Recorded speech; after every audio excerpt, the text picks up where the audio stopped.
What's going on, family? Welcome back to the From the Bottom FS channel, man. Today we have Jordan Peterson's most savage comebacks. Listen, big fan. Let's get right into it. Come on. How much responsibility do you feel that you have, particularly guys, the alt-right, who, as you say, some of them have enjoyed your work and say, No, I'm not one of you guys. I'm not with you guys. They haven't enjoyed my work. I've definitely read bits on the internet. Read more. Do you think a trans woman is a real woman? I don't really like the way those questions are formulated. He's like, yo. No, I don't know what that means. What do you mean a real woman? Well, I'm asking you, in your mind, you know, it depends what you think a real woman is, but do you think a trans woman is a woman? No, Why not?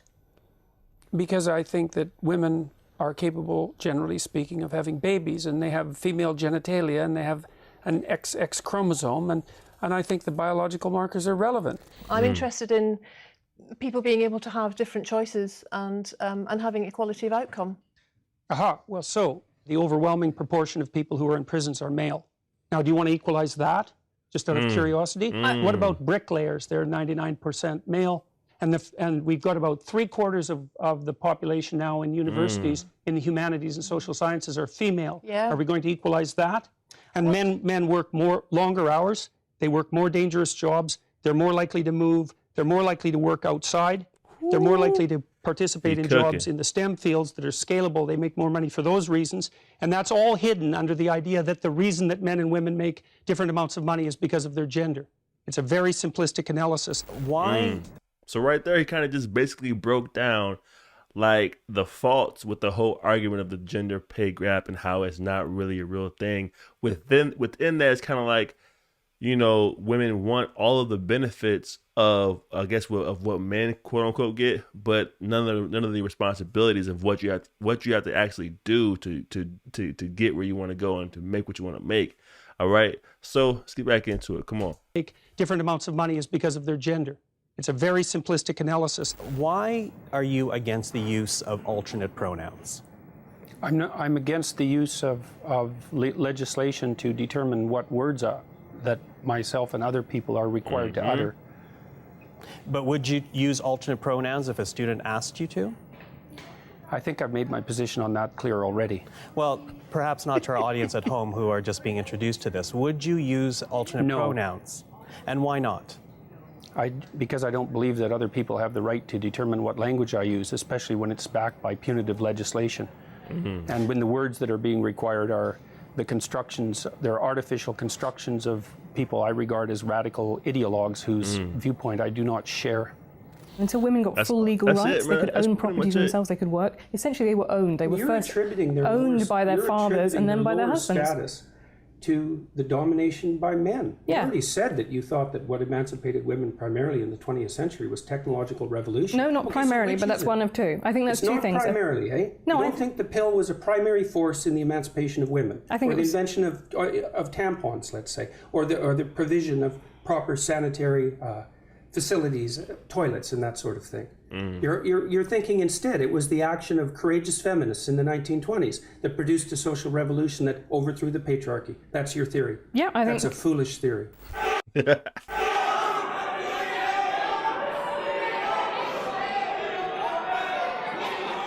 Listen, so far, Jordan Peterson never backs down, stands 10 toes down on the beliefs and the researchable facts that he has pulled up himself and the things that he just knows himself, man. So, gotta give him credit for that. Let's keep it going.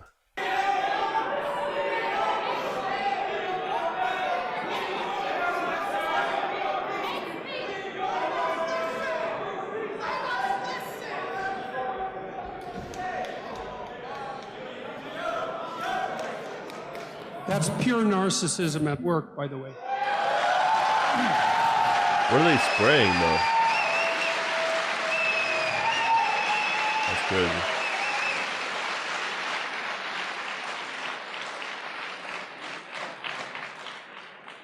You know, to hijack an event like this that other people put time and effort into, and to use their civility of the crowd and the civility of the organizers as an excuse to blatantly yell out your ill-informed opinions is no way to conduct a civil dialogue. It's absolutely appalling. The people who do that should be embarrassed.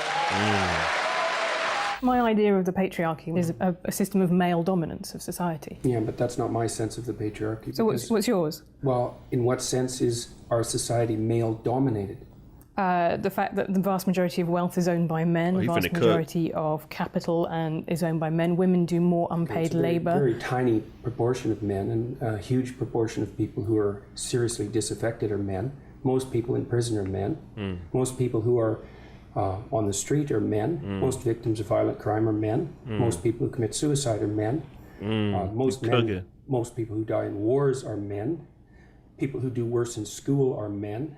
It's like, where's the dominance here precisely? What you're doing is you're taking a tiny substrata of hyper-successful men and using that to represent the entire structure of Western society. There's nothing about that that's vaguely appropriate. But I could say equally well that most rape victims are women. You know, terrible things happen to people of both sexes. And you could say that with perfect utility, but that doesn't provide any evidence for the existence of a male-dominated patriarchy. I would say that anybody with more than a cursory knowledge of 20th century history who dares to claim simultaneously that they have compassion for the downtrodden and that they're Marxists are revealing either an ignorance of history that's so astounding that it's actually a form of miracle, or a kind of malevolence that's so reprehensible that it's almost unspeakable. Because we already ran the equity experiment over the course of the 20th century, and we already know what the Marxist doctrines have done for oppressed people all around the world, and the answer to that mostly was imprison them, enslave them, work them to death, or execute them. And as far as I can tell, that's not precisely commensurate with any message of compassion. Sorry, tried that, didn't work. We got 100 million corpses to prove it, and that's plenty for me. And if it's not enough for you, well then you should do some serious thinking either about your historical knowledge or about your moral character. Question for Professor Peterson. Why do you feel that someone's personal gender identity and pronouns infringes your free speech? Can one not also argue, based on your interpretation, that professors can use racial slurs in their classroom and that the inability to do so would violate their freedom of speech? There's a difference between saying that there's something you can't say and saying that there are things that you have to say. And I regard these made-up pronouns, all of them, as the neologisms of radical PC authoritarians. Do you understand that? And I'm not a fan of that sort of person. And the reason I'm not a fan of that sort of person is because I've done my homework. I've read everything I can get my hands on in the development of authoritarian political systems, and I know the literature inside out and backwards. And I am not going to be a mouthpiece for language that I detest. And that's that. And that's like the first step in the wrong direction. And if you allow that step to happen, the outcome of that 5-10 years from now could be catastrophic, right?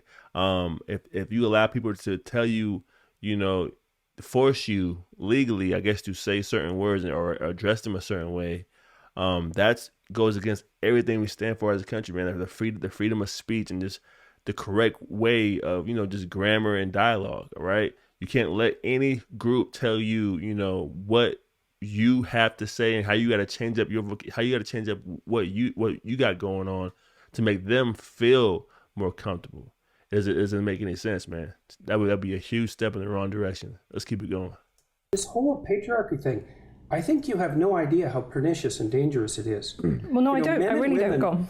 Throughout history have fundamentally cooperated to push back against the absolute catastrophe of existence, a terrible death rate, the probability of chronic starvation, early death, disease, the difficulty of raising children with all the death that was associated with that, and to look backwards in time and say, well, basically what happened was men took the upper hand and persecuted women in this tyrannical patriarchy. It's absolutely dreadful misreading of history. It's a terrible thing to teach young women, and it's a horrible thing to inflict upon men. When the Marxists say, well, that wasn't real Marxism, what it really means, and I've thought about this for a long time, it's the most arrogant possible statement anyone could ever make. It means, if I would have been in Stalin's position, I would have ushered in the damn utopia instead of the genocidal massacres, because I understand the doctrine of Marxism and everything about me is good. It's like, well, think again, sunshine. You don't understand it. You don't understand it, and you're not that good. and if the power was in your hands, assuming you had the competence, which you don't, you wouldn't have done any better. And even if you had, there would have been someone else waiting right behind you to shoot you the first time you actually tried to do anything good. And that's what happened to all the old guard who ran the damn revolution. Stalin rounded them all up and shot them, along with their families and millions of other people. So even if you do happen to be that avatar of moral purity that you claim implicitly, the probability that you'd get to act out your goodness in relationship to those possessed by your ideology is zero. Is being sensitive to offence such a problem though? Like, we would have previously called that manners. It's a terrible problem. So he cares. He not only, like,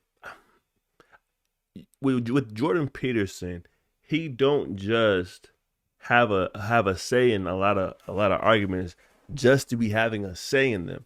It seems like to me he actually devoted a lot of his life to doing a lot of this research because when he speaks, he brings a lot of passion to what he's saying, and you know he means what he's talking about. He's not here to have fun. He's not here to get likes and subscribers. He's not here for any of that. He's here just to simply give people the truth. And so he has done such. Let's keep it going. Such a problem though. Like, we would have previously called that manners. It's a terrible problem.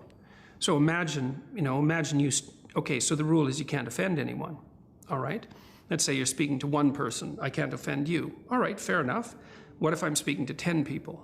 Do I get to offend 1 in 10? How about 1 in 100? How about 1 in 1,000? You're gonna come out on stage and you're gonna say something important about something vital, and you're not going to offend 1 person in 1,000? Right. Well, you can't say anything about anything important ever without offending probably the person you're talking to. Yep. Important speech about important issues, especially contentious issues, is instantly offensive. Facts. All right, you guys. So that was Jordan Peterson. Most savage comebacks, absolutely on point, and all of these references here today, just comes off as like just very.